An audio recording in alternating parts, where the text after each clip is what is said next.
नमस्कार, आप देख रहे हैं इंडिया न्यूज हरियाणा। मैं हूं आपके साथ हेमंत कुमार और चलिए शुरुआत करते हैं खबरों की। आपको बता दें कि दक्षिण हरियाणा बिजली वितरण निगम के बिजली उपभोक्ता शिकायत निवारण मंच की तरफ से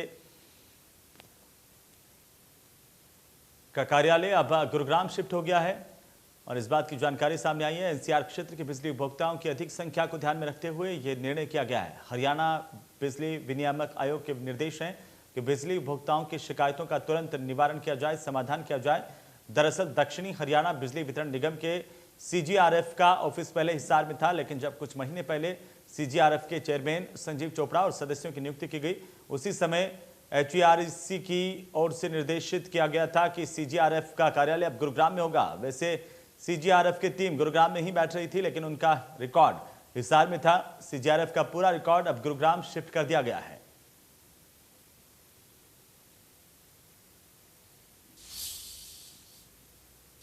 क्योंकि हमारे पास जो हमारी एरिया ऑफ ज्यूरिसडिक्शन है वो केवल डीएचबीवीएन है, तो डीएचबीवीएन में मैंने 15 जून 2020 को ये कार्यभार संभाला था एज चेयरमैन ऑफ दी सीजीआरएफ। तब से लेके और जुलाई के महीने तक जून 2021 तक लगभग एक साल में हमने 560 मुकदमों का फैसला किया है और ये सभी से लगभग सभी जो है उसमें संतुष्टि से ही हुए हैं, ताकि उनकी समस्या का समाधान तुरंत प्रभाव से किया जा सके। हम लगभग कोशिश करते हैं कि 30 दिन में या ज़्यादा से ज़्यादा 45 दिन में इसका फैसला कर दें, जो सभी के लिए फायदेमंद है, निगम के लिए भी और जो उपभोक्ता हैं उनके लिए भी।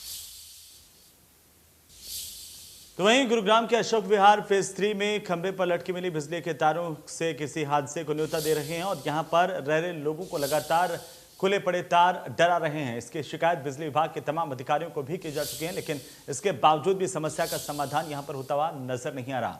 अशोक विहार फेज 3 की तमाम गलियों में इस तरह से तस्वीरें नजर आती है, जहां पर खंभों पर बिजली के तार लटके हुए हैं, खुले में दिखाई देते हैं। कभी भी कोई बड़ा हादसा यहाँ पर खंभों पर लटके हुए तारों से हो सकता है। बारिश के दौरान तो लोगों को लगातार करंट लगने का भय यहां पर सताता रहता है। यही नहीं, कई बार कई लोगों को इन्हें खुले तारों की वजह से करंट लग भी चुका है। अब लगता है कि बिजली विभाग यहां पर किसी बड़े हादसे का इंतजार कर रहा है। ये खुले पड़े तार 24 घंटे हादसों को निमंत्रण देते हुए दिखाई देते हैं। तो बिजली के तारों को लेकर के लोगों की परेशानी लगातार बनी हुई है। उन्हें भय है कि कभी भी करंट लग के हादसा हो सकता है। तो वहीं गुरुग्राम में एक तरफ कोरोना के मामलों में एक बार फिर से बढ़ोतरी नजर आ रही है, तो साथ ही अब लोग भी अनदेखी करते हुए नजर आ रहे हैं। साइबर सिटी गुरुग्राम की बात करें तो यहां पर कोरोना के मामलों का आंकड़ा महज 1 या 2 मरीजों तक रह गया है, लेकिन अब प्रशासन की अनदेखी और लोगों की लापरवाही की वजह से आंकड़े फिर से बढ़ते हुए दिखाई दे रहे हैं। बीते दिनों गुरुग्राम में कोरोना के मामलों में 8 से 10 तक प्रतिदिन सामने आए हैं। साथ ही अब आने वाले समय में तीसरी लहर की आशंका भी एक चिंता का विषय है। इसमें सबसे बड़ा कारण हो सकता है लोगों के द्वारा की जा रही अनदेखी। गुरुग्राम में मौजूदा हालातों का जायजा लिया हमारे सहयोगी दीपक शर्मा ने। तरफ आने वाले समय में कोरोना की तीसरी लहर का संकट पूरी दुनिया के सामने है। कहीं ना कहीं ये अंदेशे लगाए जा रहे हैं कि सितंबर के बाद अक्टूबर या नवंबर तक तीसरी लहर का प्रकोप देखा जा सकता है। इसको लेकर के भारत की भी बात की जाए तो देश में सरकार के द्वारा तमाम प्रयास किए जा रहे हैं, लोगों को जागरूक करने के, वैक्सीनेशन के तमाम प्रयास किए जा रहे हैं। इसके साथ साथ नए नए नियम भी बनाए जा रहे हैं, लेकिन दूसरी तरफ हम अगर बात करें कि लोगों में कहीं ना कहीं अब इसकी अनदेखी भी देखी जा सकती है। इसको लेकर के इस वक्त हम मौजूद हैं गुरुग्राम के सेक्टर 15 में। हालांकि कुछ दिन पहले तक यहाँ पर पुलिस के द्वारा नाके लगाए जाते थे लोगों को जागरूक करने के लिए। जो बिना मास्क के लोग होते थे उनके चालान किए जाते थे, लेकिन अगर आज बात की जाए तो कहीं ना कहीं अब प्रशासन ने भी इस पर ढिलाई देता नजर आ रहा है और वहीं लोग भी अब इन नियमों की अनदेखी कर रहे हैं। अधिकतर लोगों को आप तस्वीरों में देखेंगे कि बिना मास्क के चेहरे जो हैं लोगों के नजर आएंगे। लोगों के पास मास्क जो हैं वो नहीं लगा रहे हैं। इसी तरीके से हम बात करें बस स्टैंड, मॉल्स, इन जगहों पर भी भीड़ भाड़ जरूर देखी जा सकती है। गुरुग्राम की अगर बात करें तो गुरुग्राम में प्रतिदिन जहां 1 या 2 मामले आने लग गए थे, एक बड़ा सुधार थी, राहत की बात थी, अब लगातार फिर से वो मामले बढ़ते देख रहे हैं। हम बीते कुछ दिनों की बात करें तो गुरुग्राम प्रतिदिन 7, 8, 9, 10 इस तरीके के मामले प्रतिदिन सामने आ रहे हैं, जो कि कहीं ना कहीं एक पर चिंता का विषय जरूर है। प्रशासन का कहना है कि सख्ताई की जा रही है, ज़्यादा से ज़्यादा लोगों की जाँच की जा रही है, इसके साथ साथ चालान करने की बात की जा रही थी, लेकिन अब गुरुग्राम में वो नाके, वो सख्ताई कम हो गई है।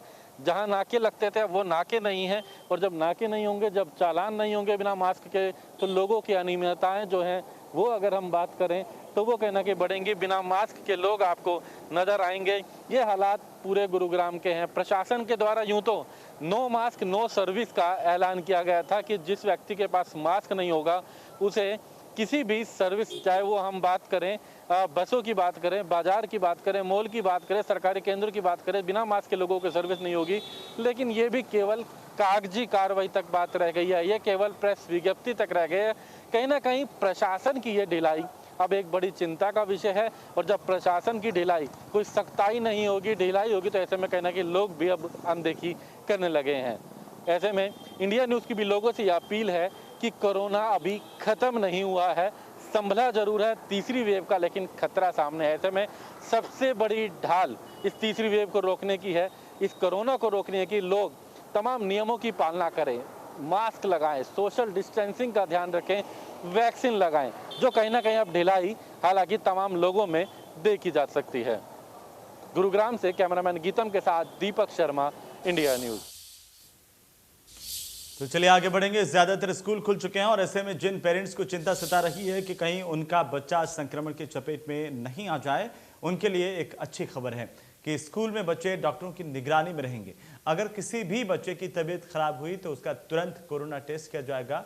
स्वास्थ्य विभाग ने इसके लिए 24 डॉक्टर्स की 12 टीमें बनाई हैं, जिनमें नोडल अधिकारी नियुक्त किए गए हैं। नोडल अधिकारी स्कूल में औचक निरीक्षण के साथ साथ बच्चों के स्वास्थ्य पर भी निगरानी रखेंगे। ये कदम कोरोना संक्रमण को बढ़ने से रोकने के लिए उठाए गए हैं। स्वास्थ्य विभाग का कहना है कि अब सभी स्कूलों में पढ़ाई शुरू हो चुकी है और ऐसे में सभी स्कूलों में कोविड प्रोटोकॉल का पूरी तरह से पालन किया जा रहा है या नहीं, डॉक्टर्स ये भी देखेंगे। इसे सुनिश्चित करने के लिए राष्ट्रीय बाल सुरक्षा कार्यक्रम से जुड़े डॉक्टर्स को जिले के अलग अलग क्षेत्रों में नोडल अधिकारी के तौर पर नियुक्त किया गया है, जिनके साथ स्वास्थ्य विभाग के बाकी कर्मचारी भी रहेंगे।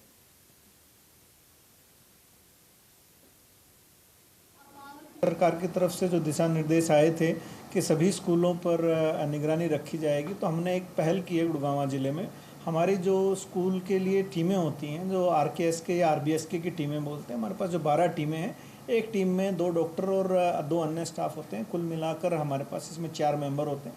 तो हमने इन सभी अपने स्टाफ की 12 टीमों को हमने ट्रेन किया है एंटीजन टेस्टिंग में, और हमने इनको जिस एरिया में ये लोग पोस्टेड हैं उस एरिया के स्कूलों के इनको नोडल ऑफिसर डेजिग्नेट कर दिया है।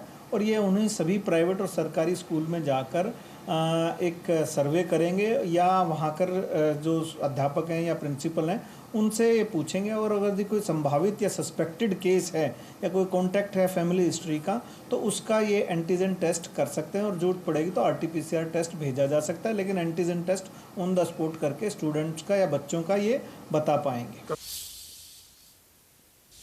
तो वहीं गुरुग्राम में कोविड के पोस्ट साइड इफेक्ट टेंशन बढ़ा रहे हैं और अस्पतालों में पोस्ट कोविड साइड इफेक्ट्स की शिकायतें लगातार बढ़ रही हैं। इसे लेकर डॉक्टर्स ने लोगों को सलाह दी है कि वो खाने पीने, योग और दिनचर्या में बदलाव करें। कैसे पोस्ट कोविड साइड इफेक्ट्स को दूर किया जा सकता है, ये बताया मेदांता अस्पताल की senior director internal medicine doctor Sushila Kataria ने, जिनसे खास बातचीत की है हमारे संवाददाता राज वर्मा ने। कोरोना की दूसरी लहर से हम सब लगभग उबर चुके हैं, लेकिन कोरोना की दूसरी लहर में जो कोविड पॉजिटिव आए थे उनमें पोस्ट कोविड के काफ़ी साइड इफ़ेक्ट्स देखने को मिल रहे हैं। लोग शिकायत कर रहे हैं कि उन्हें याददाश्त की कमी उन्हें नज़र आ रही है। इसके अलावा शरीर में सुइयां चुभने जैसी, बाल झड़ना, सुनने में कमी या आवाज़ में भारीपन, तो इस तरह की शिकायतें लगातार लोग कर रहे हैं। तो इसी मुद्दे पर बात करने के लिए हमारे साथ मेदांता अस्पताल की senior director internal medicine doctor Sushila Kataria, उनसे बात करते हैं। मैम, अब पोस्ट कोविड जो साइड इफ़ेक्ट्स है, बड़ी संख्या में अब लोग शिकायतें कर रहे हैं कि उन्हें अलग अलग तरह के सिम्टम्स आ रहे हैं, कितनी सच्चाई है और किस तरह का ध्यान रखें और किस तरह की ये साइड इफ़ेक्ट्स दिख रहे हैं? देखिए, ये बात सच्चाई है कि पोस्ट कोविड सिम्टम्स आ रहे हैं। किसी पेशेंट्स को बहुत माइल्ड और मिनिमल हैं, किसी को कुछ सिग्निफिकेंट है जिसमें हमें इंटरवेंशन करने की ज़रूरत पड़ रही है। जो साधारणतः सिम्टम हैं पेशेंट्स को, जैसे एंग्जाइटी इश्यूज़ काफ़ी आ रहे हैं, नींद आने में दिक्कत होती है, बाल झड़ना एक बहुत कॉमन सिम्टम आ रहा है, मांसपेशियों में एक्स्ट्रा दर्द होना, छाती में थोड़ा खिंचाव महसूस होना, थकान जल्दी हो जाना। कुछ लोगों में जिनकी लंग इन्वॉल्वमेंट बहुत ज़्यादा थी, उनको अभी ऑक्सीजन के लेवल्स ठीक ना होने की समस्या भी आ रही है। और यंगर लोगों में, ख़ासतौर से महिलाओं में, मैंने एक सिम्टम और अभी देखा है पेशेंट्स में कि स्मेल चेंज हो जाती है। जैसे जो चीज़ जैसी स्मेल करनी चाहिए आप केले का एक पर्टिकुलर स्मेल है या अनियन का एक पर्टिकुलर स्मेल है, वो थोड़ा सा भिन्न हो जाता है और थोड़ा पेशेंट के लिए अनप्लेजेंट हो जाता है। तो इस तरह के सिम्टम्स भी आ रहे हैं। जहाँ तक ये है कि भाई इसका किया क्या जाए, एक तो ये है घबराएं नहीं कि भाई जब ये सिम्टम्स हैं और समय के साथ धीरे धीरे मोस्टली सिम्टम्स ठीक हो रहे हैं, तो घबराएं नहीं। अपने डॉक्टर से, जो प्राइमरी डॉक्टर आपके रहे हैं, फैमिली डॉक्टर हैं, फिजिशियन हैं, रेस्पिरेटरी स्पेशलिस्ट हैं, जाके उनसे बात करें। कुछ पेशेंट्स के सिम्टम्स ऐसे होते हैं जिनको एक स्ट्रक्चर्ड एक्सरसाइज या फिजियोथेरेपी प्रोग्राम की ज़रूरत पड़ती है, स्पेशली लंग्स को स्ट्रेंथन करने के लिए। तीसरा ये है कि धीरे धीरे अपना पेस्ड एक्टिविटी में आएँ। बिल्कुल सेडेंट्री होना भी सही नहीं है और बहुत ज़्यादा ओवर एक्सर्शन करना भी सही नहीं है। उसके लिए हमें यह है कि भाई आप आज 1 किलोमीटर चले, अगले दिन आप 1100 मीटर चलेंगे, 1200 मीटर चलेंगे, धीरे धीरे सीढ़ियाँ चढ़ना शुरू करेंगे। योगा, प्राणायाम, अपनी ब्रीदिंग कैपेसिटी बढ़ाने के एक्सरसाइजेज लगातार करते रहें। हाइड्रेशन का ख्याल रखेंगे। न्यूट्रिशन बहुत इंपॉर्टेंट है। ये कोई खास बात नहीं है कि भाई क्या स्पेसिफिकली खाएं, लेकिन एक बैलेंस्ड खाना ज़रूर खाएं, समय पे खाएं। बहुत ज़्यादा ऑयली खाना, आपका बहुत सारा ब्लड इंटेस्टाइन में चला जाता है उस टाइम पे, क्योंकि उसको हजम करना मुश्किल होता है। तो ईजी टू डाइजेस्ट फूड लें, ताकि जिनके लंग्स वीक हैं उनके लंग्स पे ज़्यादा जोर ना आए। पूरी हलवा ऑब्वियसली एक अच्छी ऑप्शन नहीं है इस टाइम पे। सलाद खा सकते हैं, सूप्स वगैरह ले सकते हैं, अंडा ले सकते हैं पनीर की बिल्डिंग के लिए। और पेशेंट्स धीरे धीरे अपनी मसल बिल्डिंग के ऊपर भी ध्यान दें। जैसे बहुत सार्कोपीनिया हो जाता है, जो पेशेंट बहुत दिनों तक आईसीयू में रहे हैं या हॉस्पिटल में रहे हैं, उनका मसल लॉस हो जाता है, तो उनको एक फिजियोथेरेपिस्ट की सलाह लेके रेगुलर एक मसल बिल्डिंग करनी है। और योगा वगैरह से अपना मेडिटेशन को इम्प्रूव करना है, स्लीप को भी इम्प्रूव करना है। तो ये सारी चीज़ें पेशेंट्स को करनी है।